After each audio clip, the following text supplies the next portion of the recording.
దాదాపు 4.5 ఏళ్ళు నేను విన్నా అన్న వ్యక్తి ఈ రోజున నేను బటన్ నొక్కా అని తెగ చెప్తున్నారు తప్ప అసలు ఎవరి డబ్బులు ఎవరి బటన్ ఎవరు నొక్కారు అనేది ఆలోచన ఉందా జనాల్లో? అది అభివృద్ధికి స్టాప్ బటన్ నొక్కాడు సార్. స్టార్ట్ బటన్ అయితే నొక్కలేదు. అభివృద్ధి అనే దాన్ని స్టాప్ బటన్ మాత్రం అక్కడికక్కడ ఆపేశాడు. ఆ బటన్ నొక్కడంటే ఆయనకి కళ్ళు కనపడక నొక్కాడో, కళ్ళు కనపడి కూడా జనం అభివృద్ధి చెందకూడదని నొక్కాడు. కానీ స్టాప్ బటన్ అనే మనం ఇచ్చే డబ్బుల మీద జనాలు ఆధారపడాలి, అసలు ఇది కరెక్ట్ అంటారా? లేకపోతే వాళ్ళకి ఒక పనులు కల్పిద్దాం, వాళ్ళ కాళ్ళ మీద వాళ్ళు నిలబడి వాళ్ళకు ఉపాధి పొందాలి, ఇట్లాంటివి ఏమన్నా జరిగినాయా సార్? 4.5 ఏళ్ళ ఉపాధి జరిగినాయి అంటే ఆ 151 సీట్లకి అభివృద్ధి వాళ్ళ వరకు, ఎమ్మెల్యేల వరకు అభివృద్ధి బాగానే జరుగుతుంది. పొలిటికల్ జాబ్స్, పొలిటికల్ ఫైనాన్షియల్గా డెవలప్ అయ్యారు. జనం ఓట్లేసిన జనం మాత్రం అధపాతాళానికి తొక్కబడ్డారని మాత్రం 100% చాలా చెప్పాడు జగన్మోహన్ రెడ్డి గారు. నేను ఇక్కడ ఇల్లు కట్టుకున్నా, నేను అభివృద్ధి చేస్తా, నేను సంపూర్ణ మద్యపాన నిషేధం చేశాకే మీ దగ్గరికి వచ్చి ఓట్లు అడుగుతా అన్నాడు. ఈ రోజు ఓట్లు అడుగుతాడు ఆయన తెలివిగానే చెప్పాడు. ఇల్లు ఇక్కడ కట్టుకున్నాను కాబట్టి నేను ఇక్కడే ఉంటానని. అప్పుడు ఒక ఇల్లు కట్టుకున్నాడు కాబట్టి చెప్పగలిగాడు. సీఎం అయిన తర్వాత 6 ఇళ్ళు కట్టుకున్నాడు కాబట్టి 3 రాజధానులు మర్చిపోయాడు. ఇంకా ఇప్పుడు 6 ఇళ్ళు కట్టుకున్నాడు కాబట్టి మద్యపానం అనేది నిషేధం చేశాడు. ఏ విధంగా అంటే గవర్నమెంట్ పరంగా నిషేధం చేశాడు. నిషేధం చేశాడు గవర్నమెంట్ పరంగా. ఏదైతే అంత ముందు ఉండయో అన్నిటినీ నిషేధం చేశాడు. ఆయన తప్పులేదు, మా జగన్ గారు తప్పులేదు. చేతనన్న మాత్రం చేశాడు. కుటుంబాలు రోడ్డు మీద పడుతున్నాయి కదా సార్. ఈ రోజు చేతనని చేసి ఆయన సొంత బ్రాండ్లు తెచ్చుకున్నాడు, జే బ్రాండ్లు తెచ్చుకున్నాడు. పోనీ రోడ్లు కానీ వ్యవస్థ కానీ అభివృద్ధి గ్రామాల్లో ఈ రోజున గ్రామీణ స్థాయి నిధులను కూడా పక్కదారి మళ్లించి నేను బటన్ నొక్కుతున్నానంటే మరి ఇక్కడ రోడ్లు ఏమైపోవాలి, కాలువలు ఏమవ్వాలి, లేకపోతే వాళ్ళ మౌలిక వస్తువులు ఏమవ్వాలి, ఇవన్నీ ఎలా సార్? దాని గురించి చెప్పాలంటే రోజా గారే చెప్పారు. నేను బెంచ్ కారు కొనుక్కున్నాను, కారు నడుపుకోవటానికి దోవలేదన్నట్టు చెప్పుకొచ్చారు, రోడ్లు లేవు అన్నట్టు చెప్పుకొచ్చారు. అటు నేను బోర్డర్లో ఉండాను కాబట్టి చెన్నై, కర్ణాటక రోడ్ల మీద తిరుగుతాను, నాకు ఆంధ్రప్రదేశ్ రోడ్లు లేవు, కావాలంటే నేను కారు వెళ్ళే రోడ్డు చూపిస్తారా అంటే పరిశ్రమల లిస్ట్ అన్నీ చెప్పింది.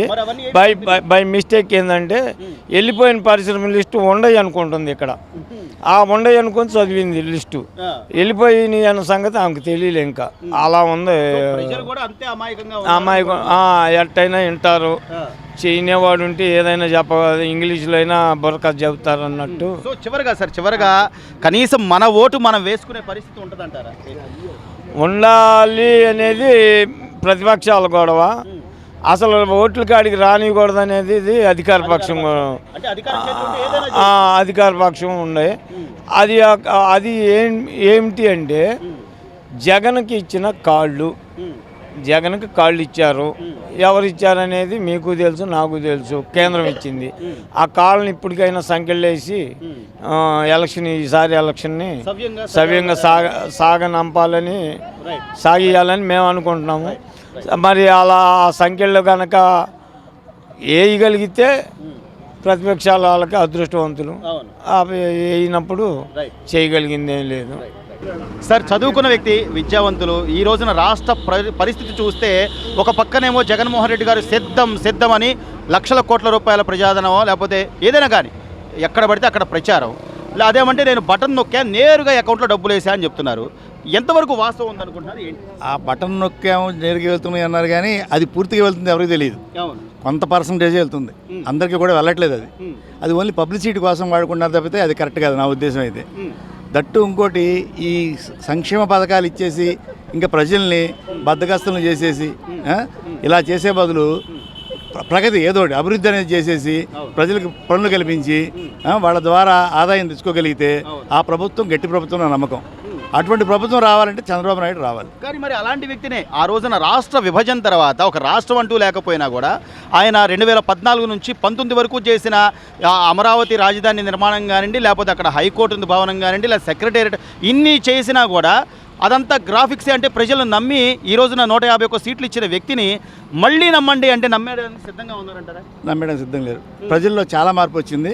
చాలా వరకు ఇంకా కొంత ఉంటారు కదా, కొంతమంది ఉంటారుగా అభిమానులు, జగన్ అభిమానులు, గుండె చీలిస్తే జగన్ కనిపించే వ్యక్తులు ఇంకా ఉన్నారుగా. ఎందుకు సార్, ఎందుకు అభిమానం అంటారు? అంటే సొంత బాబాయిని చంపేస్తే అది తేల్చలేదు, దానికి అభిమానం అంటారా? ఎంత ఉన్నా కూడా ఒక 20% అభిమానులు ఉంటారు ఎవరికైనా. ఒక విలన్ ఉన్నా కూడా విలన్ పక్కన కొంతమంది ఉంటారు, వాడు విలన్ తెలుసు కానీ ఉంటారు, ఉంటుంది ఆ జోన్ ఉంటుంది, ఆ జోన్ వరకు ఉన్నారు అంతవరకే. కాకపోతే ఇప్పుడు ఉద్యోగస్తుల్లో మార్పు వచ్చింది, మిగతా మహిళల్లో మార్పు వచ్చింది, యూత్ మారారు, చాలా వరకు మార్పులు వచ్చినాయి. దట్టు ఇంకా ఇప్పుడు అందులో జనసేన తెలుగుదేశం పొత్తులో ఉంది.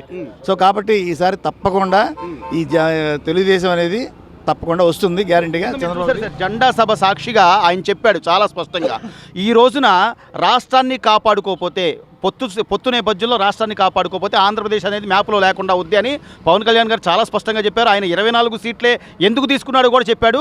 దీన్ని కూడా దీన్ని కూడా విమర్శించే వాళ్ళకి మీరు నిన్న యాక్చువల్గా పవన్ కళ్యాణ్ మాట్లాడింది చాలా బాగా మాట్లాడాడు, చాలా స్పష్టంగా మాట్లాడాడు.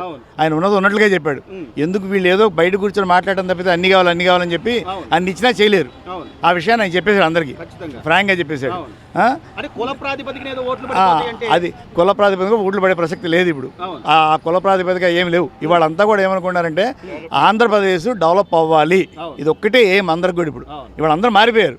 చంద్రబాబు నాయుడు లేకపోతే పవన్ కళ్యాణ్, జగన్ అని కాదు అసలు, అవి కూడా పక్కన పెట్టేశారు. ఆంధ్రప్రదేశ్ అనేది అధోగతి పాలు అయిపోయింది, ఇప్పుడు దాన్ని పైకి తీసుకురావాలి అనే కాన్సెప్ట్ జనాల్లోకి వచ్చేసింది. పార్టీతో కూడా సంబంధం లేదు ఇప్పుడు.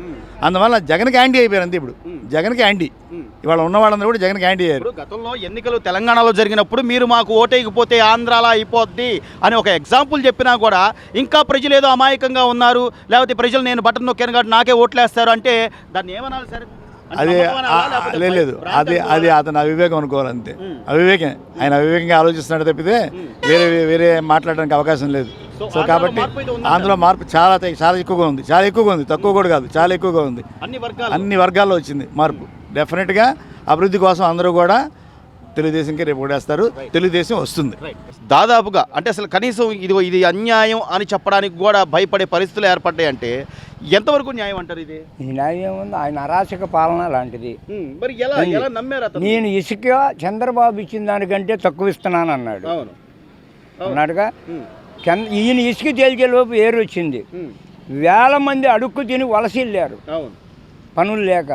ఈ రోజుకి ఆ రోజుకి అదే పొజిషను. మద్యపానం నిషేధం అన్నావు, 50 రూపాయల క్వార్టరు 200 రూపాయలు అమ్మావు నువ్వు.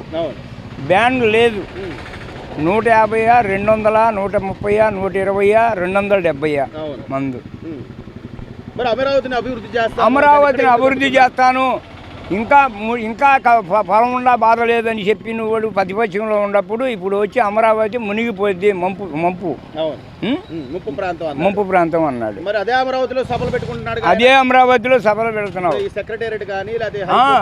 నీ వయసు ఎంత? 50 సంవత్సరాలు జగన్మోహన్ రెడ్డి, నీ వయసు 50 సంవత్సరాలు. రంగా సత్యబాయి 35 సంవత్సరాలు. రంగాన్ని కమ్మోళ్ళు చంపారు, చంద్రబాబులే చంపారు అంటున్నావు. నువ్వు ఎక్కడుండా అప్పుడు 15 సంవత్సరాల క్రితం? నీ 15 సంవత్సరాల వయసుకు నువ్వు ఎక్కడుండా? నీ నాయకులు అలాంటి వాళ్ళే, నువ్వు అలాంటి వాడివి. తండ్రి ఇల్లు లేని వాళ్ళకి ఇల్లు కట్టాడు, బో లేని వాళ్ళకి బో పెట్టాడు. తండ్రి చేసినట్టు చేస్తావని చెప్పి నీకు కట్టబెట్టారు. కానీ నమ్మి నువ్వు జనం ఇష్టనాశనం చేస్తావు అనుకుంటే నువ్వు కనుక ఇంకోసారి వస్తే తల్లికి కూడి పెట్టలేనోడు పిన్నమ్మకి చీర పెడతావంటాయా? నువ్వు ఒక రాజధాని అభివృద్ధి చేయలేనోడు 3 రాజధానులా నీకు? నువ్వు 3 సార్లు ఇల్లు కట్టుకున్నావు, అంతకు తప్పితే ఏం లేదు. నీకు మళ్ళీ అరాచకంగా పాలన చేస్తే చంద్రబాబు కూడా 4 సార్లు కట్టుకునేవాడుగా, పవన్ కళ్యాణ్ ఫస్ట్ సారే గెలిచేవాడుగా. నీకు మళ్ళీ చేస్తే ఇది అరాచక పాలన అండి. ఎక్కువ మాట్లాడితే కొడతాం, కేసులు పెడతాం. ఖమ్మంలో ఏరి కొట్టావు, ఏరి కేసులు పెట్టావు వేరే పార్టీ వల్ల. ఇంక ఇదా నీ పాలన? పార్టీలు చూడను, కులాలు చూడను, మతాలు చూడను. దళితులు నా నాయకుడు అంటున్నావు. ప్రభుత్వ అవార్డులు అందుకున్న సుధాకర్ను గుడ్డలు వరదీసి పిచ్చోళ్ళు చేసి చంపావు. దళితులను చంపి డోర్ డెలివరీ ఇచ్చావు. నువ్వు మళ్ళీ దళితులు నా మనుషులు, పేదవాడికి బాగా బతకాలంటే జగన్మోహన్ రెడ్డి రావాలి అని పైకెత్తుతున్నావు చెయ్యి. ఏమి ఇది లేదండి, ఇక నీ పని అయిపోయింది. ఇన్ని చేసిన వ్యక్తి ఇంత నిస్సిగ్గుగా రోడ్ల మీదకి వచ్చి నాకు మళ్ళీ ఇంకొక అవకాశం ఇవ్వండి అని ఎలా అడగగలుగుతున్నాడు? ఇంకొక అవకాశం ఇస్తే జనం అన్నం కాదండి తినే జగన్మోహన్ రెడ్డి, అన్నం కాదు గడ్డి. ఇక అన్నం తినేది ఇప్పటికే గడ్డి తింటున్నాం, ఇక అన్నం తినం గడ్డి తింటమే. అది మరి ఇన్ని అంటే ఒక రాష్ట్రాన్ని ఇబ్బంది పెట్టి లేకపోతే ప్రతిపక్ష నాయకుల్ని ఇబ్బంది పెట్టి ప్రజల్ని ఇబ్బంది పెట్టి ఏం బాగుకున్నట్టున్నాయి